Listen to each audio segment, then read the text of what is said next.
Watching Kyle's unboxing videos again? Yeah, he always finds the coolest... No way! A robot dog? Gotta ask where he got it. Or use your Samsung Galaxy S24 Ultra. Just draw a circle around the dog on your screen, and it shows you where to buy it right in the app. Whoa, I just learned a new trick. And that for once, I beat Kyle to the next big thing. Circle it, find it with the new Galaxy S24 Ultra and circle the search with Google. Get yours now at Samsung.com. Internet connection required. Results may vary based on visuals.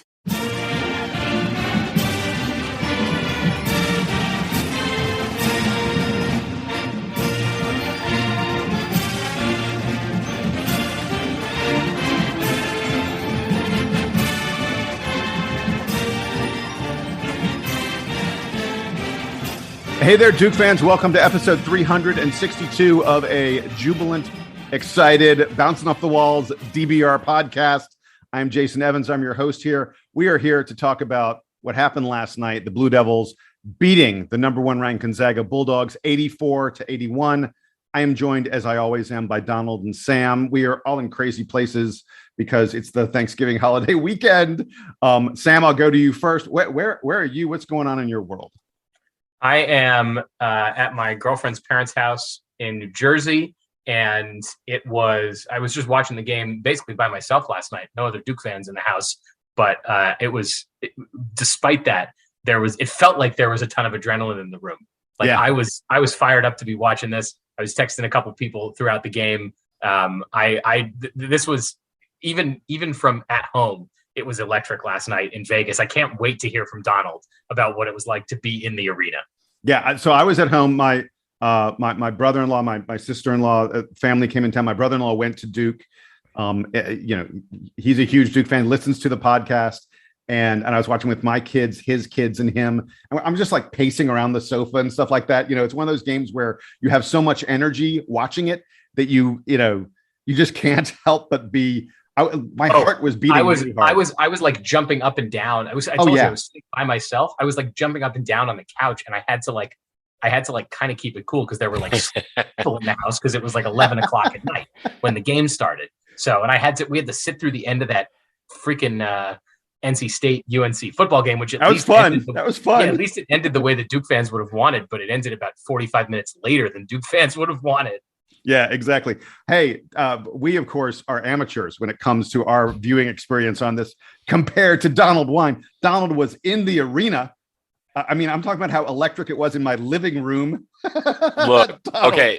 Donald, I have to give people this progression, right? So me, my dad, my brother, we arrived on Tuesday. There weren't a lot of Duke fans around. There's a lot of Gonzaga fans here because they have been here all week. The team played at T-Mobile Arena twice in the warm-up for this game, including that game we mentioned against UCLA a few days ago. So as the days have been progressing before this game, you start to see more and more Duke shirts around. Yesterday, my God, Sam, you were the only one in your room. There was a couple more Duke fans in my room with me. That building was, first of all, T-Mobile Arena, absolutely beautiful. Honestly, one of the best in like arenas, NBA, NHL arenas that I've been in. It is magnificent.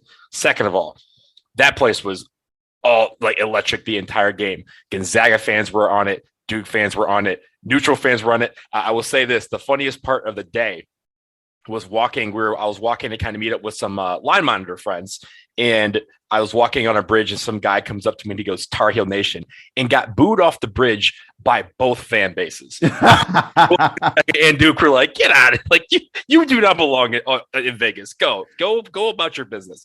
But yeah, yesterday was absolutely fantastic. And I will say there's playful banter between teams. Like, you have these neutral site games. When we play Kentucky, there's a lot of banter back and forth, but it's a little more mean-spirited. Last night, everyone was great. There was a couple people who were just kind of like, no one was getting each other's faces, but there was a lot of banter back and forth. But at the end of the game, a lot of people were just like, that was a game for the ages. So I keep talking about the actual game. Let's actually talk about the game. Yes. So we will start with the headline.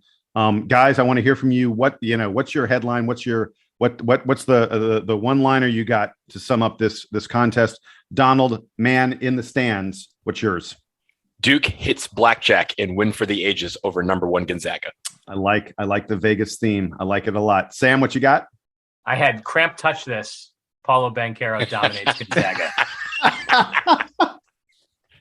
That's good. Honestly, that might be the best headline that we've had on the show. That is really good. Mine is just terrible now. I have Zags losses no longer zip. Because I like that. I like that too. That. Jason's is a little bit more sort of 1940s alliteration. You got that, sort of classic. Like I have to do the the boys in blue have prevailed over the Gonzaga Bulldogs. Like you have to do it in that voice. That was great, man. Thank you. You could be a black and white newsreel announcer with that voice. That's really well done. So the Blue Devils are on their way to the 6th national championship. From the 1940s to 2021. Let's go. Let's do it. Oh, we're going to be using that. All right. So before we get to the good and the bad, and by the way, we'll take a little commercial break between the good and the bad to catch our breaths. But I do want to give folks just a couple interesting numbers related to this game, guys, before we get specifically to our good, because I think it's worth mentioning. As Donald said, beautiful arena to see the game in.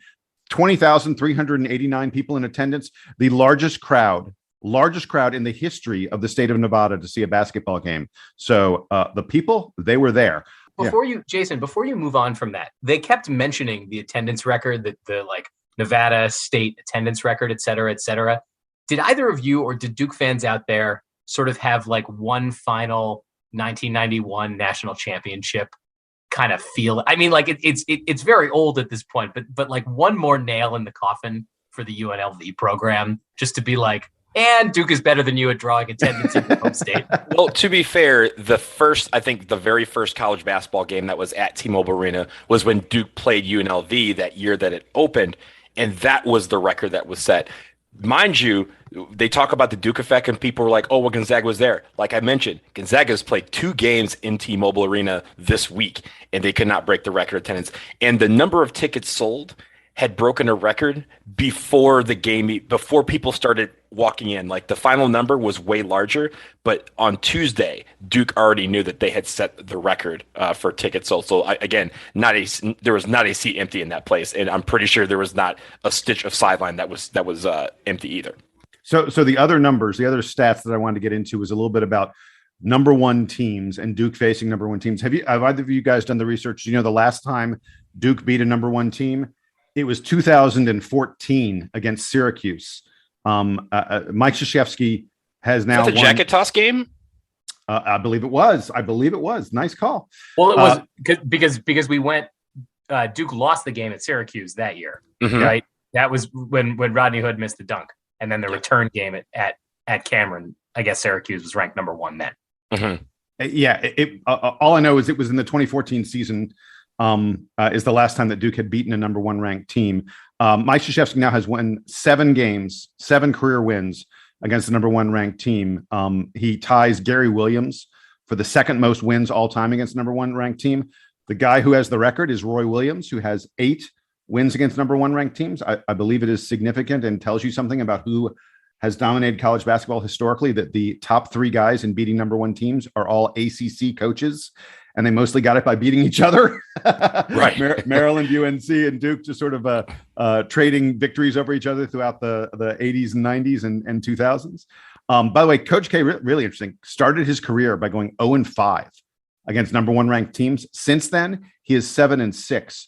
I want you to think about that for a minute, because you're not favored in any of those games, are you? If you're playing the number 1 team, you are not favored at all. So the Blue Devils 7-6 in those games. I can't remember the last time Duke was a 9-point underdog in a game.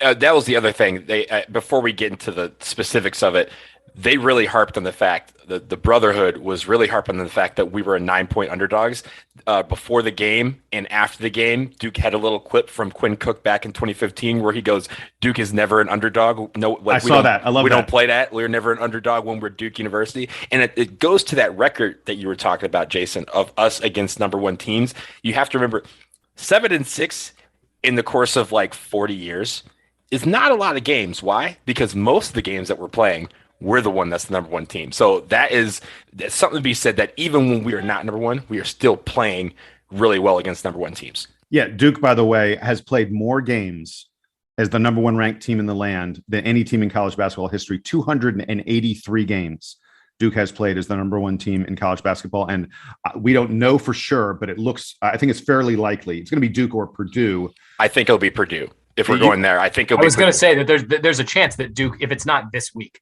there's a chance that Duke gets to spend some time at number one this season. Absolutely. Yeah, Donald, I mean, we can debate it, and there's no reason to because we're not voters in the AP poll, and not that it means much of anything. I actually think Duke's probably going to leapfrog Purdue because Gonzaga was considered so far and away the best team. For you to go to a neutral floor to beat them, not on a fluke, a game where Duke led throughout the whole game. There were, a couple moments in the second half, Gonzaga took a small lead. It was a tight game, but for Duke to have done what they did against a team as respected as Gonzaga, I think it's going to be awful hard for voters to go, oh no, now I think this other team is better than I just think Duke's going to be number one. But we can get more into that later. Let's start with the good. And Sam, I'll go to you first because you won the headline contest. So give me your good from this game. Boy, there's a lot to talk about, isn't there? Well, why don't we start with the narrative that it doesn't even feel like ESPN was forcing the narrative on us. The narrative sort of wrote itself that this game was Paolo versus Chet. And so I'll say that like you could start the good today, I think, with any of three players, Paolo, Wendell Moore Jr., and Mark Williams, who all had fabulous games. I'll start with Paolo because he was kind of the headliner of this game at the beginning, and he just played absolutely masterfully in the first half. The shooting and the offense would be the most obvious place to start, but you could also go on defense where he was frustrating Chet Holmgren.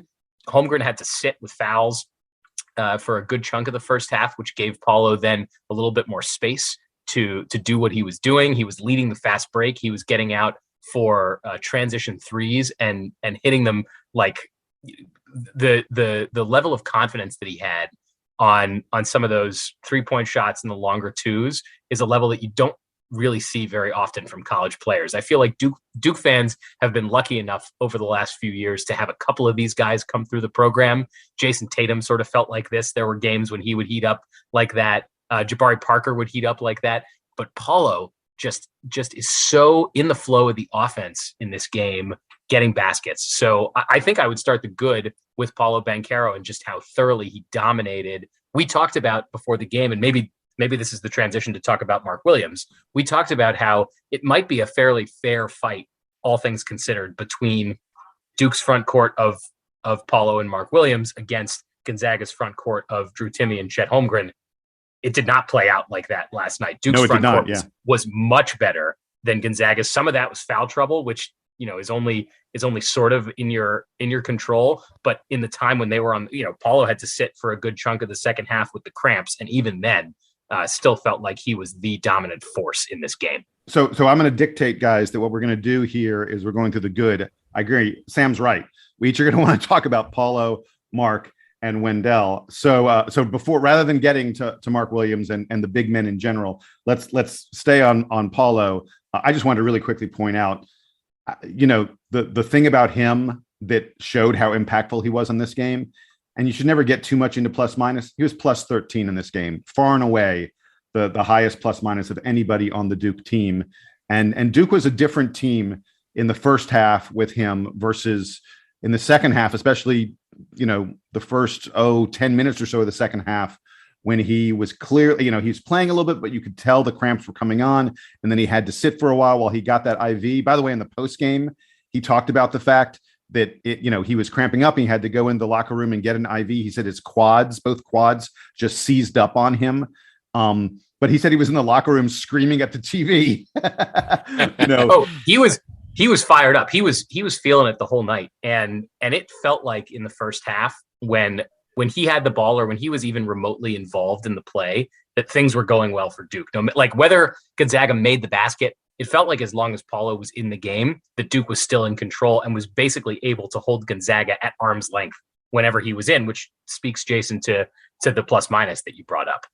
Paolo knew what game this was. We talked about it on the preview show. Paolo has had this date circled since he got here. He knew who he was playing. He knew the comparisons. He knew the storyline. He was like in a game of a bunch of storylines. He was going to make sure that this one was going to check mark Paolo Banchero because he came out on fire. He had that one and one where he went at Chet Holmgren, drew the foul on him, made it, and literally like put his arm up right in his face to say, look, I'm stronger than you. I'm better than you. And he wanted to show that. And so he had a couple of sequences where he, got a rebound over someone, or like was able to, Mark Williams was able to force a block, of which we'll talk about. He had 5 in the first half. He forced a block. Paolo Banchero basically stripped the ball from the loose ball, outletted real quick, ran all the way down the court and had a transition 3. And he looked down the court as if to say, like, this is my building. This is my gym. Nobody on this court is better than me, including that dude number 34 that everyone keeps talking about. He wanted this really bad. And you can tell in the second half, Jason, when he was on the bench, and I was in that end zone. He was on the bench and he was still like every 5 seconds trying to get up. And like the trainer's like, no, sit down. I need to work on your quad back in the game. That man was energized the entire game, and it fed on the rest of the team. And by the way, Paulo admitted in the post-game press conference that he was somewhat limited when he came back in the second half after the cramps. He was somewhat limited, that he knew, his legs, the cramps were so bad that he knew there was he couldn't, be fully explosive, do everything he wanted. Look, he only scores 1 point in the second half, but just his presence on the floor, he has a gravitational force on the opposing defense. It gives Duke extra confidence, gives Duke extra size on the inside.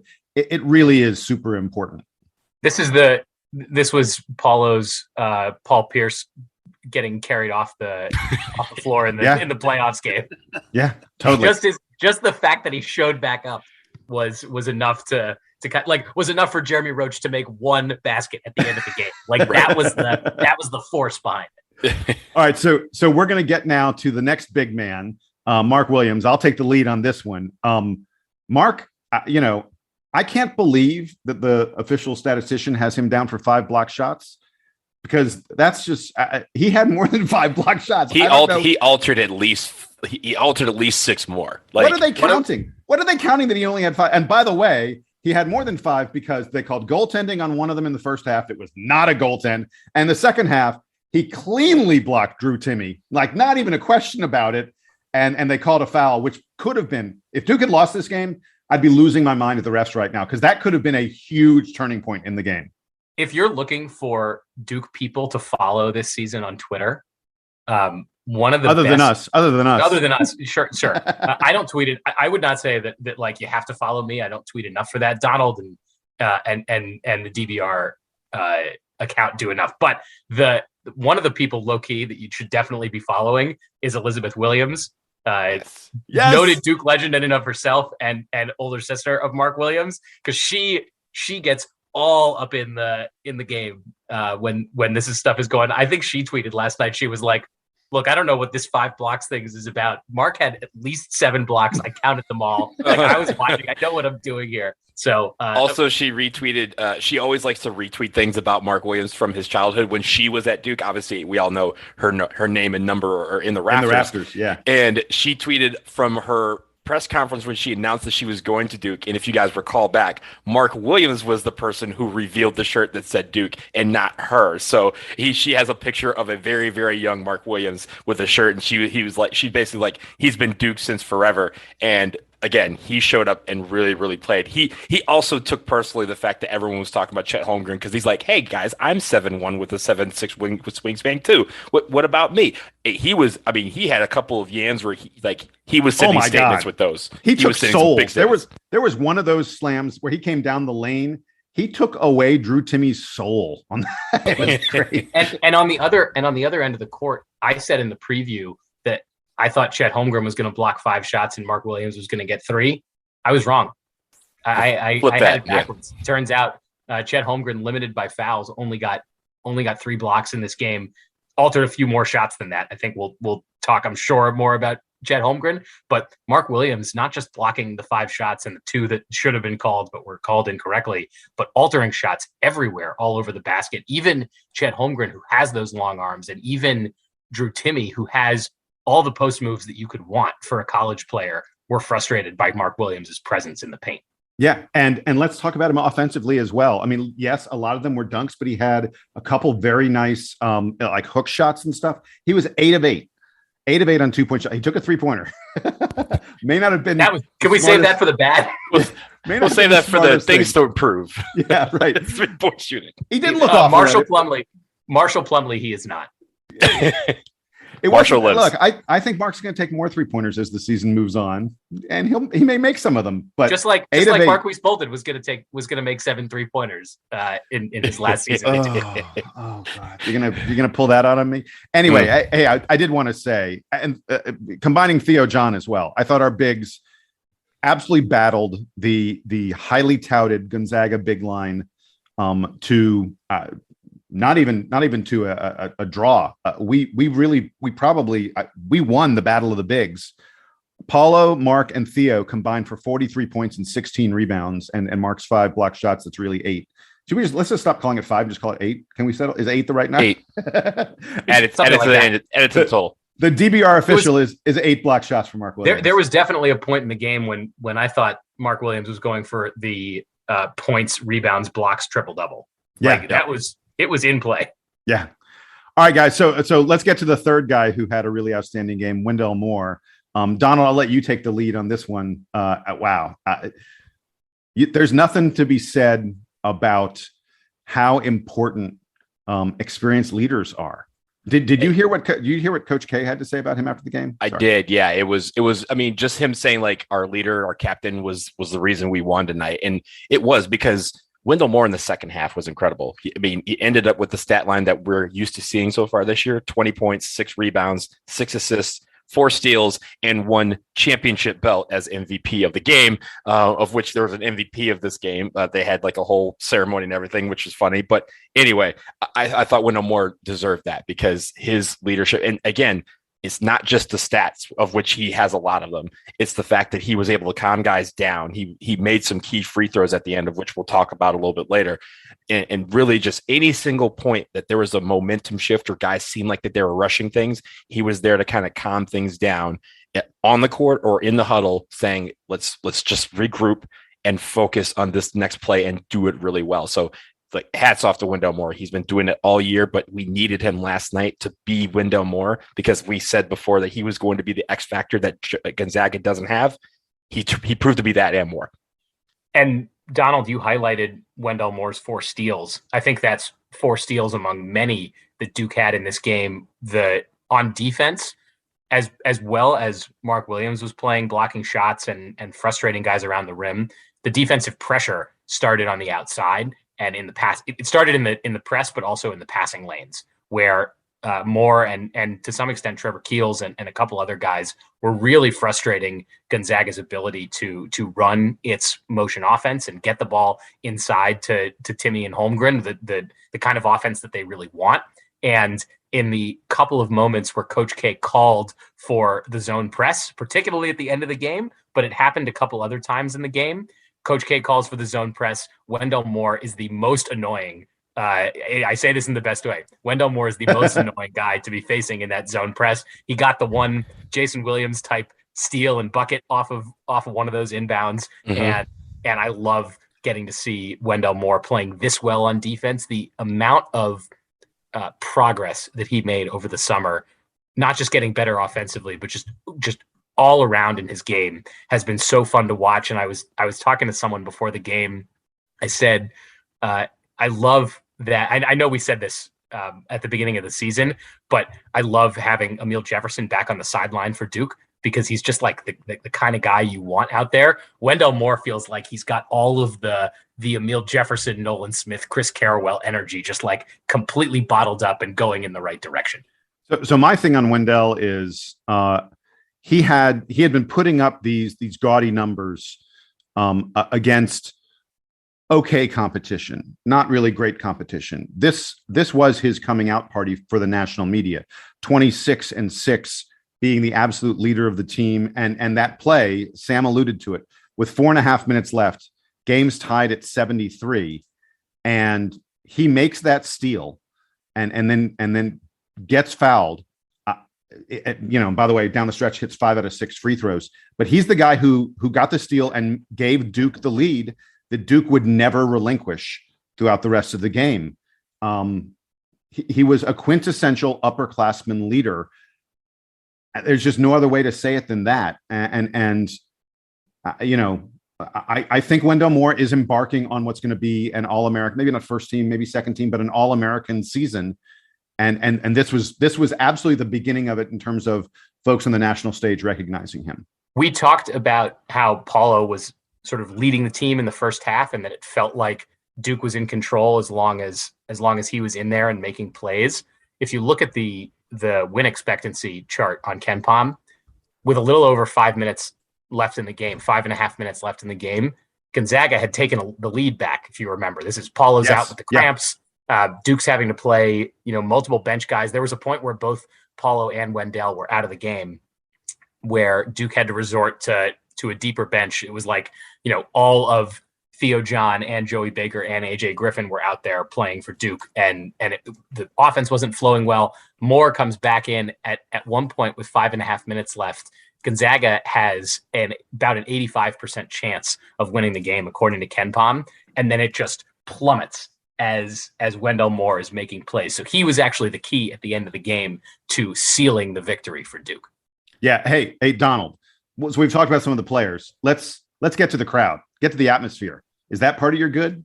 Oh, yeah. I mean, look, this game had Final Four vibes written all over it, and you could feel it in the building. You could feel it outside the building. You could feel it on the strip. Like, everyone was locked in for this game. Gonzaga fans, like I said, they were there. They were on it. Hats off to all of them that traveled. They were out in full force. Duke fans, it was like a reunion. In fact, it was a reunion. It was like people, I was in line for security. I'm next to DeMarcus Nelson, who's next to Kenny Denard, who's next to other former players and cheerleaders and coaches. And, everyone was out there. The lights were on.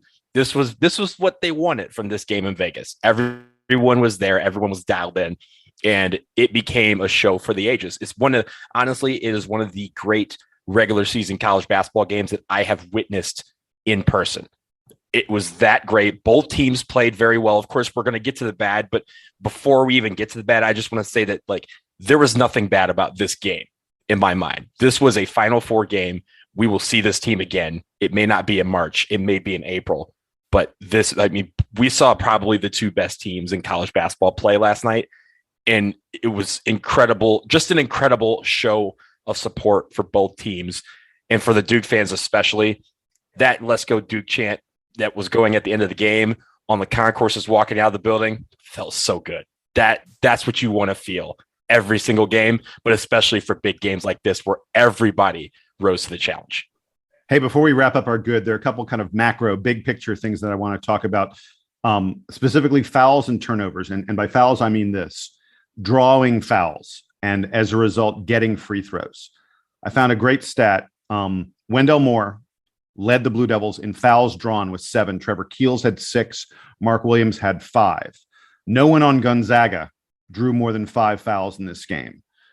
So for those 3 guys to have drawn fouls on the Gonzaga big men to get to the free throw line was a huge key to this game. And the other thing that goes hand in hand with it, you guys know, I always talk about field goal attempts.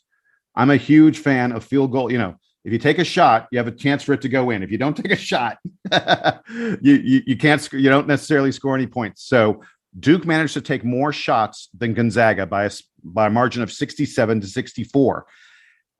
Duke did that despite shooting 14 more free throws than Gonzaga, which is really rare that you would shoot a lot more free throws and also get more field goals.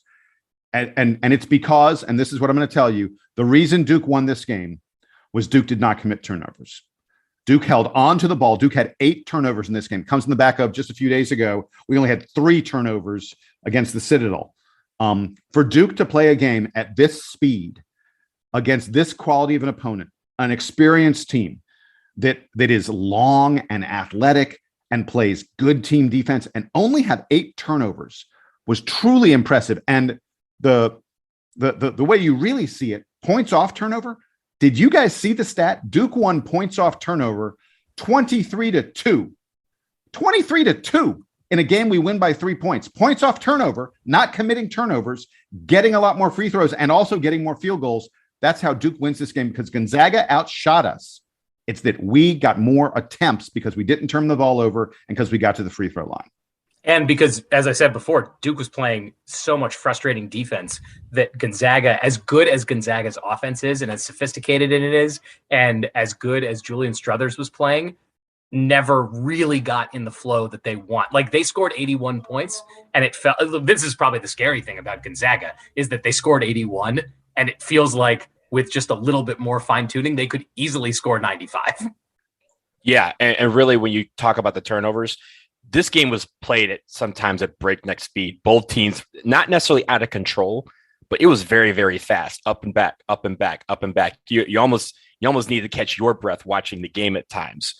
But for Duke, they were able to do it within control. There was a couple of times where they would make a quick basket. Gonzaga would try to go all the way down, and they'd throw the ball away, or they'd throw the ball, and Wendell Moore or Trevor Keels would go and grab it. And then we're coming back the other way. Those are big swings that we had. And those 2, 4, 5 point swings, those all added up because it meant that Gonzaga had to play even faster to try and catch up. And that is where you make mistakes. So those mistakes that they were making, that we were forcing them into, and like you said, Jason, keeping the basketball in our hands meant that we had more opportunities to score. And all of those points, as we see, add up, and they made the difference. You know, Sam, you talked a little bit about defense. Duke is now all the way up to number 15 in the nation in defensive efficiency, according to Ken Pomeroy. And it's worth noting, we were 21st coming into this game. We're now up to number 15.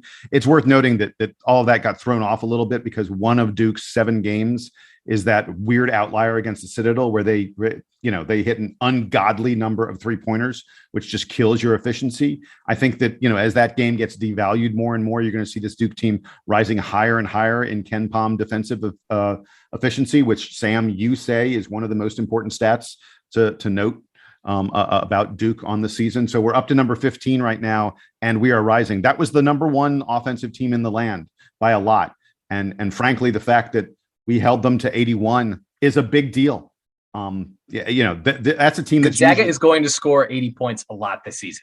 That is expected of them. They have a lot of creators and finishers and guys who can do stuff that almost no other college player can. But it's also, as I said, Duke basically held them at arm's length for 30 minutes of this game. And we did it while playing at a decent pace. Like, look, you can keep Gonzaga under 80 if you hold on the ball and never fast break, if you play Virginia style. But to do it at the pace we were playing is really impressive. And also for us to be able to score 80 points as well. We're going to have a lot of 80-point games throughout the season as well. If people want to play at that speed, we showed last night that we can hang with that and even play better playing at an up-tempo pace. So we want to get on transition just as well. We want to, hound them on defense as well. We want quick shots from them so we can take the ball and go. Being able to score 80 points in that type of environment is really, really good because, again, no one's scoring, like very few teams score 80 points when we're talking about the later parts of March and April. So if you're able to do that against a really good team like Gonzaga, you take that to the bank because in April, they know that you can do that. They know you can break for 80 at any point, and that means you're going to win a lot of ball games. Yeah. By the way, speaking of tempo, there were 79 possessions in that game. That's the fastest tempo we played at all season long, including some of these, games against lesser teams where you're kind of racing up and down the floor a lot more. So really, really fast pace for that game. And the Blue Devils end up winning it. We're going to take a quick break. When we come back, hey, it wasn't all, it wasn't all dessert. It wasn't all delicious, stuff.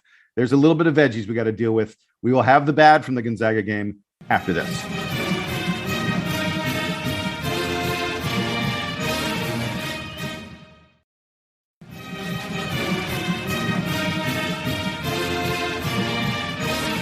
Okay, we're back from the break, and it's time for us to talk about the bad from the Gonzaga game. Not a lot here. This probably won't be a super long segment because, frankly, even the stuff that was bad in this game, you feel good about the way Duke dealt with it. Donald, I'll come to you first. What you got for us? I'm going to bet you're going to talk about those pesky free throws. Oh my goodness. Like I said, there was not a lot of bad in this game. In fact, I don't think there's a lot of bad. I'm going to call this nitpicky because this is something we've been talking about. The free throws in the first half and most of the second half, we need to do better on that. Particularly, I think we blew at least 4 1-and-1s by missing the front end. And that meant, and then on 2 of those, Gonzaga went back down and hit a 3, which means that's a 5-point swing right there. And again, when we're talking about momentum and stuff, you don't want things like that where you're missing the front of a 1-and-1 only for a team to come back down and hit a 3 in your face and have that point swing like that. So I think we did better towards the end of the game, like when it really, crunch time, Wendell Moore hit a few. I believe Trevor Keels hit a couple and Jeremy Roach hit one or two. But we need to do a lot better with free throws because, again, this game could have been over 5 minutes before if we had hit 75% of our free throws. We only hit 60%. And that's coming down from, the Citadel where we hit 93% of our free throws. And again, we just said, hey, if we take 75%, that's fine. But you have to make the front end of 1-on-1s because that's free money right there. You have to make those. And those were some of the things that kept Gonzaga in this ballgame. It wasn't just that we missed 60%. Like you said, those front ends of 1-on-1 makes that 60% even less. And somewhat related to that, Duke didn't have a great game from three, only at 30% of our threes. We only hit 46% of all of our field goals. Gonzaga hit 53% of their field goals in the game. Again, it's one of these things where if you look at the stats, you're like, there's no way Duke won this game. We found a way to win it anyway. On the offensive end, because I think that's where most of Duke's trouble still is. Some of that is, look, you're just going to have nights where you don't make a lot of shots from three. That's what it looked like tonight. It does seem to be a bit more of a challenge for this Duke team, I think, than we expected. Between Trevor Keels, Jeremy Roach, Joey Baker, like we just expect, I think, that they're going to hit more threes than they have to this point in the season, and I hope that is going to improve. But not just on the execution of the shooting, but there's a little bit more around the shot selection and the offensive game planning that I think there's still room for improvement. There were multiple times last night where Trevor Keels took a full head of steam into the lane and did not have the right angle to get to the basket, did not have the right angle to make the outlet pass. The same thing happened to Jeremy Roach, who is an effective college point guard, but is not really good enough to be getting in the lane against a Chet Holmgren and a Drew Timme and making the plays that he needs to make to win. He's got to be more creative than that to really grab the point guard role the way that we anticipate that he should. And that's why we basically did not mention Trevor Keels and Jeremy Roach during the good, because they played well, especially on defense, but on offense, I think there's still room for improvement for Duke. And by the way, Joey Baker, one of those threes that he made was a total, was a total, like it should have been a terrible shot bank that he caught. In Vegas, the ATMs are open 24/7. So that's where he went to get that money shot. Right. Cameron's not giving that shot to him ever. So, and nor are a lot of ACC arenas. So I think as good as Paulo is on offense and sort of as automatic as he was feeling last night, and as effective as Wendell Moore was at getting a tough bucket when Duke needed it down the stretch, there is still room for improvement on offense, which is crazy to say because Duke scored 84 points against what we think is the best team in the country. So, if we want to nitpick, as you were saying, Donald, that's my bad from this game. When it comes to 3-pointers, we were 8 for 30. And I feel like, part of my nitpicky bad here is Trevor Keels and Jeremy Roach. They combined 5 for 24 from the field. But a lot of the only rush shots we had were rush threes in transition. And I feel like Keels and Roach took the majority of those rushed threes. And really, you could tell they were off balance. They were trying to, or just kind of leaning towards one side or the other when they could have just slowed down and maybe made an extra pass or just pulled it out and ran the offense, the half court offense. But I think for them, they had a difficult game in trying to get into the flow of offense. Now, both had key moments, obviously, during the game, but over the course of the game, I don't think we need to have both of them combining for 24 shots and only making 5 of them. They need to be a little bit more reserved when it comes to their roles in the offense. But again, I think that's a really nitpicky thing because in the flow of a big game like that, you're going to have some people who shoot bad, but I don't think they played bad. I just think they could do better with some of the rush threes in transition. So I'll agree with you guys. Trevor Keels and Jeremy Roach are guys that we need to talk about during the bad section, not during the good section. That said, they each had some good things that they did during this game. Yeah, Trevor Keels just 2 of 11, missed a couple wide open threes, was only 1 of 4 at the free throw line. He did have 6 assists. And like I said earlier, he was one of the key guys who was drawing fouls by going in the lane. So he found ways to help us out. And he and Roach, I thought both of them played really nice defense on the Gonzaga perimeter players, especially Andrew Nemhart. Literally just a couple days ago against UCLA, Andrew Nembhard was the best player on the floor, scored 20 plus points and had, just a boatload of assists and stuff like that. He only gets 6 points, only 6 points against Duke, did not hit a single 3-pointer. He had 11 assists, which is a huge number, but he had 6 turnovers. So, as great as Andrew Nembhard had been earlier in the week and earlier in the season for Gonzaga, our perimeter D did a nice job on him. And the other thing I want to mention about Jeremy Roach, it's something that Sam said. Sam, you talked about Jeremy Roach being the point guard, being the facilitator and such. I think Duke fans need to adjust their expectations on him. He is not our primary facilitator. He's really not Duke's point guard. I mean, like when Duke's coming down with the ball, sort of walking it up when anybody could be the guy to start the offense, it's very, very rarely Jeremy Roach. It's almost always Trevor Keels or Wendell Moore. Really, it's Wendell Moore more than anybody else. But Jeremy Roach is probably, the third most facilitator, actually after Paolo, probably the 4th most facilitator on the floor at any given time. Look,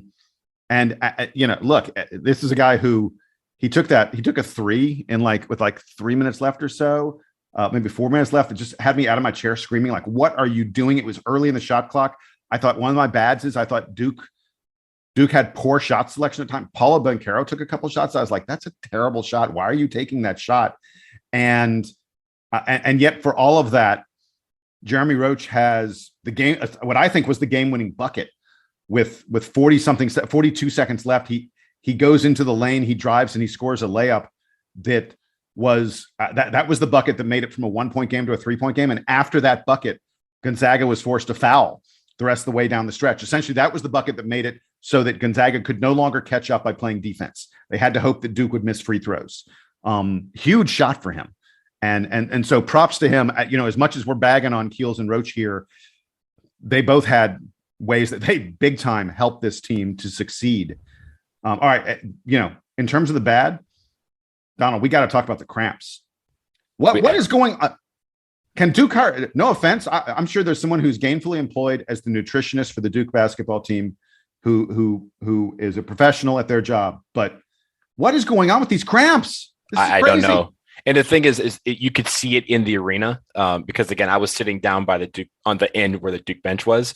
So after a timeout, I see Paulo at the end of the bench with someone with the roller on his quads. And I'm like, oh, no, he's cramping again. Wendell Moore showed some signs of cramping a little bit. He was able to fight through it. And I think even Trevor Keels at some point was kind of like, again, the guy who never gets tired showed some signs of fatigue. So I think those sort of things, like we had this happen in the Kentucky game in Madison Square Garden. Is it a neutral site thing? Because I want to. That would not be good.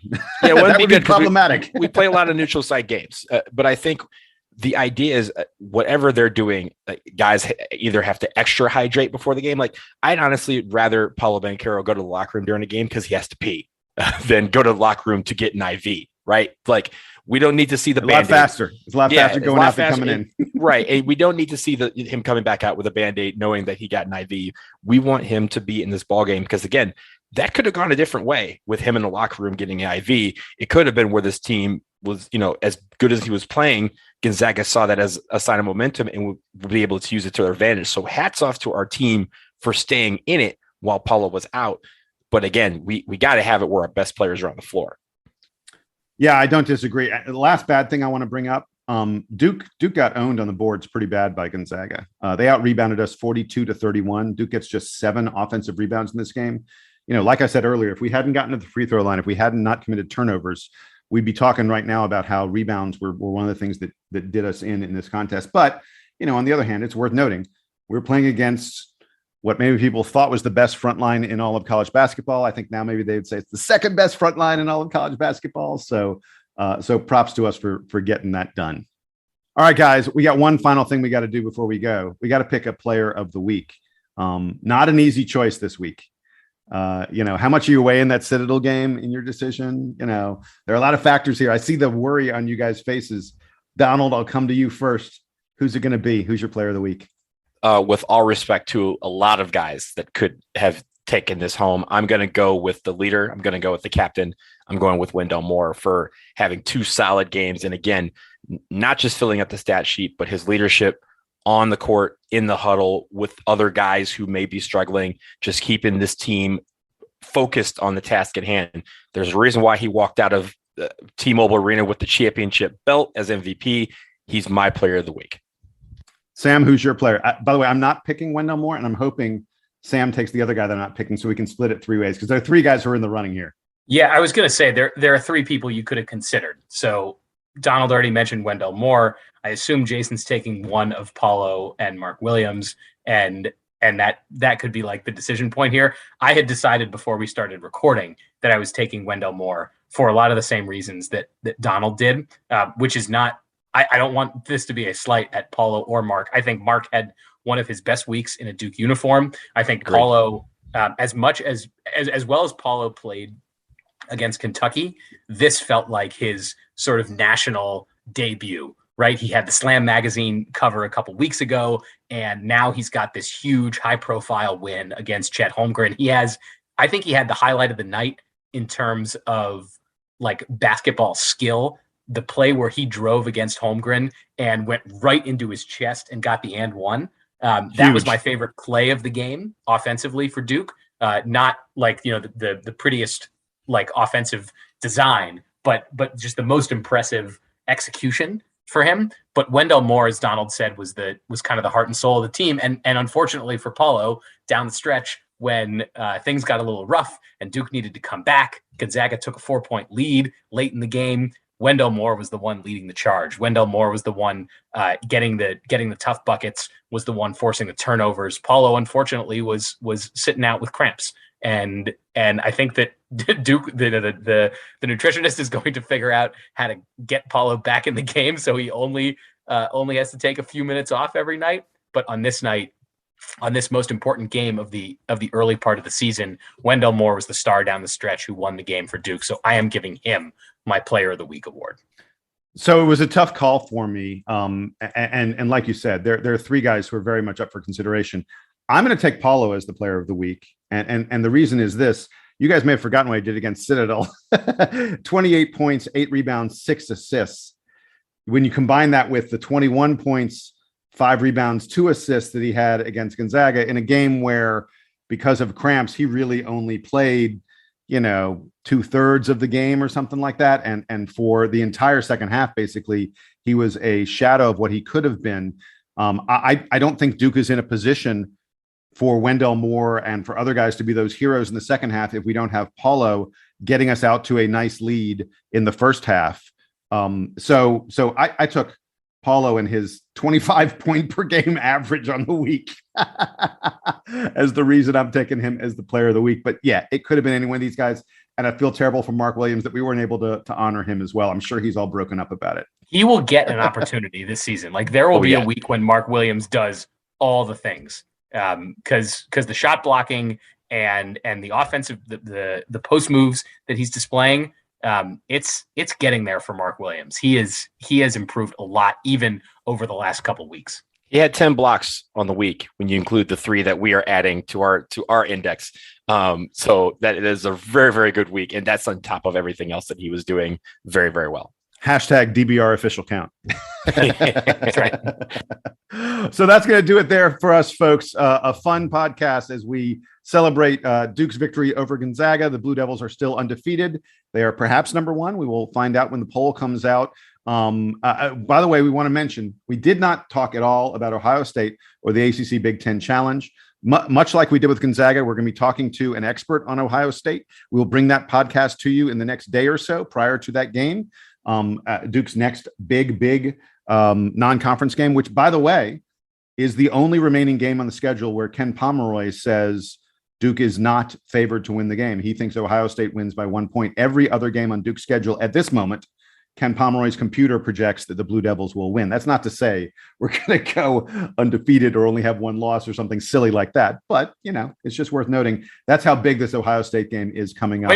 Quinn Cook said, Duke's not the underdog. Amen. Never. Amen. He is absolutely right. So for Donald and Sam, I am Jason. This is pod number 362. Please stick with us. Please keep sending us email. I don't even know why I'm saying that because, by the way, our inbox, it's getting hard keeping up with it. We got a lot of emails last night. The game ended and I think everybody in the Duke fandom thought, I need to share with the DBR podcast guys how I feel about it. But keep on sending them to us, dbrpodcast@gmail.com. We love hearing from you. We love interacting with you. Like and subscribe, do all that other stuff so that you're able to get the DBR podcast the moment it comes out. Look, these come fast and furious sometimes. When we got these games, look, this one's going to hit. The Ohio State preview is going to hit. We're then going to have an Ohio State recap. It's going to be like nonstop podcasts over the next several days, and you want to get all of them. So like and subscribe. Again, he is Donald. He is Sam. I am Jason. And this is the Duke Band to play us out and take us home.